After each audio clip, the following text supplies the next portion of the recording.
Olá gente, tudo bem com vocês? Esse aqui é o canal Representante do Reino. E no vídeo de hoje nós vamos falar sobre um cara que é um dos mais conhecidos na Bíblia. Ele é conhecido por ter derrotado o gigante, por ser pai do homem mais sábio de todos e por ser um homem segundo o coração de Deus. Nós vamos falar sobre o rei Davi. Bom, a história do rei Davi é uma das mais conhecidas na Bíblia Sagrada. O rei Davi foi o segundo rei de Israel, o homem escolhido por Deus para governar a nação de Israel. O significado do nome Davi tem origem no hebraico, David, que significa amado, querido ou predileto. Mas, afinal de contas, quem foi Davi? Davi pertencia à tribo de Judá. Ele era o neto da moabita Ruth, com o judeu Boaz. Era filho mais novo de Jessé. Morou em uma cidade que ficava aproximadamente 10 quilômetros ao sul de Jerusalém. Seu pai, além de rico, era um homem muito conhecido e respeitado por todos. Davi foi criado como um pastor de ovelhas. Essa profissão lhe ensinou muitas qualidades que ele pôs em prática ao longo de sua vida. Quando ele assumiu o trono de Israel, por exemplo, ele demonstrou ter coragem, dedicação e cuidado com o seu povo, exercendo uma profissão de apacentar as ovelhas. Davi enfrentou situações desafiadoras, como um urso e um leão. Isso está escrito em 1 Samuel 17:34. O texto bíblico afirma que Davi era ruivo, do hebraico Admoni, que significa vermelho, e possuía uma boa aparência. 1 Samuel 16:12. Quando Davi foi ungido rei pelo profeta Samuel. A primeira vez que Davi é mencionado na Bíblia é no texto onde acontece a visita do profeta Samuel na sua cidade de Belém. Deus havia rejeitado Saul como rei e revelou que seu sucessor estava na casa de Jessé. O profeta é guiado por Deus até a casa de Jessé e entrevista todos os possíveis candidatos ao trono, mas inicialmente Davi não estava presente. No momento que nenhum dos filhos de Jessé atendeu às expectativas divinas, Davi foi chamado. Quando Davi chegou e se apresentou, Deus confirmou ao profeta Samuel que ele era o escolhido. Davi então foi ungido na presença dos seus irmãos. Em 1 Samuel 16:13. O propósito da unção não foi revelado publicamente naquele momento. A maioria dos comentaristas entende que provavelmente os que estavam presentes naquele momento entenderam que talvez Samuel estivesse ungindo um possível sucessor em seu ministério profético. Seria algo semelhante com o que aconteceu com o profeta Elias ao ungir o jovem Eliseu como sucessor. Lições de vida do rei Davi.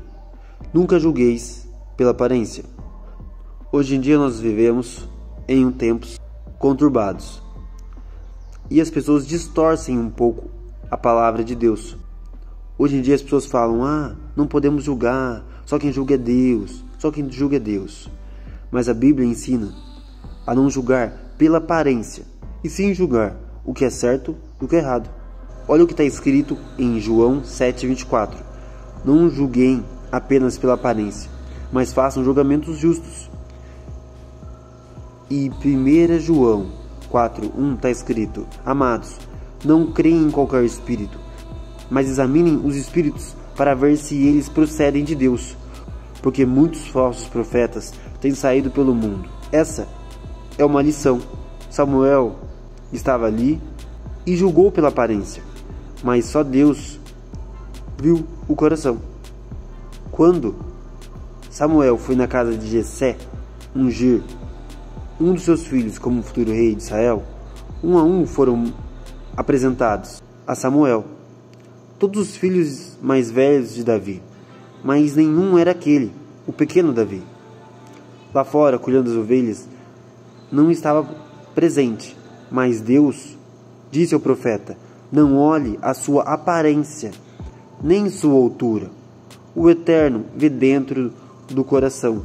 Menor e menos provável que todos eles, Davi era o único que possuía o potencial para se tornar um grande rei de Israel.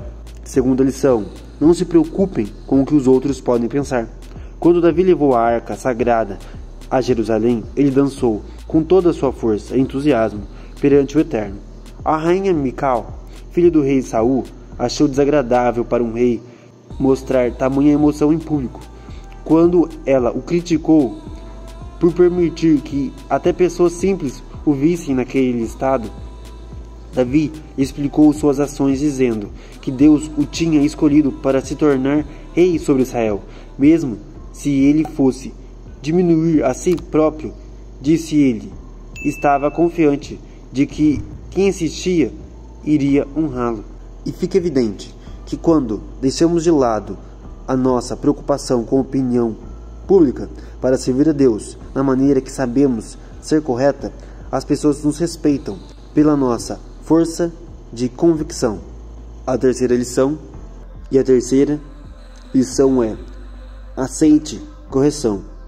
Após Davi agir indevidamente com Batseba e ter o marido dela, Urias, morto, Natã contou a Davi sobre um homem rico que roubou uma ovelha de um homem pobre, como uma maneira de demonstrar como o rei estava errado por tirar Batseba de seu marido. O rei aceitou humildemente a crítica do profeta e admitiu que tinha pecado. Isso faz um claro contraste com o comportamento de seu antecessor, rei Saul, que repetidamente negava ter pecado contra Deus para o profeta Samuel. Como Davi, devemos reconhecer quando agimos errado, pedir perdão, admitindo e corrigindo nossas falhas. A quarta lição: não fique parado tentando desfazer o passado. Conforme previsto pelo profeta Natã, o filho de Davi e Batseba ficou mortalmente enfermo. Davi orou a Deus, jejuou e dormiu sobre o chão durante a doença do filho. Quando a criança morreu, uma semana depois, no entanto, Davi estava bastante calmo. Em resposta à curiosidade de seus servos sobre o fato, Davi explicou: enquanto a criança ainda estava viva, eu jejuei e chorei, pois eu disse, quem sabe, talvez o Eterno seja bondoso comigo, meu filho viverá, mas agora que ele está morto, por que eu deveria jejuar?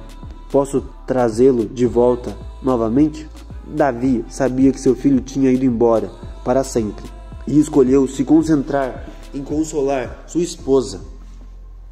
Há um tempo para orar, um tempo para prantear e um tempo para retomar a vida. Fiquemos atentos aos tempos e vamos seguir em frente. Quinta lição: aprenda a esperar o tempo de Deus. Mesmo ungido rei, demorou muito tempo até que Davi assumisse o trono de Israel. O tempo de espera, no entanto, não foi de tranquilidade, devido às perseguições de Saul. Davi precisou se refugiar várias vezes para não ser morto por Saul. Esteve na escola profética de Samuel em Ramá e residiu na casa dos profetas. Podemos ver isso em 1 Samuel 19, 18, 20. Nessa ocasião, Davi abriu seu coração para o velho Samuel e declarou tudo quanto Saul estava lhe fazendo. Esse período na escola profética trouxe refrigério espiritual para Davi.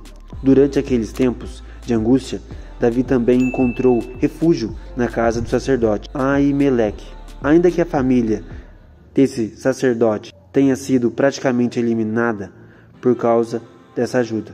Em um dos momentos mais difíceis, Davi foi obrigado a procurar abrigo no território inimigo. Após ser descoberto por filisteus, que eram incitados por Saul para destruí-lo, fugiu para esconder-se na caverna de Adulão.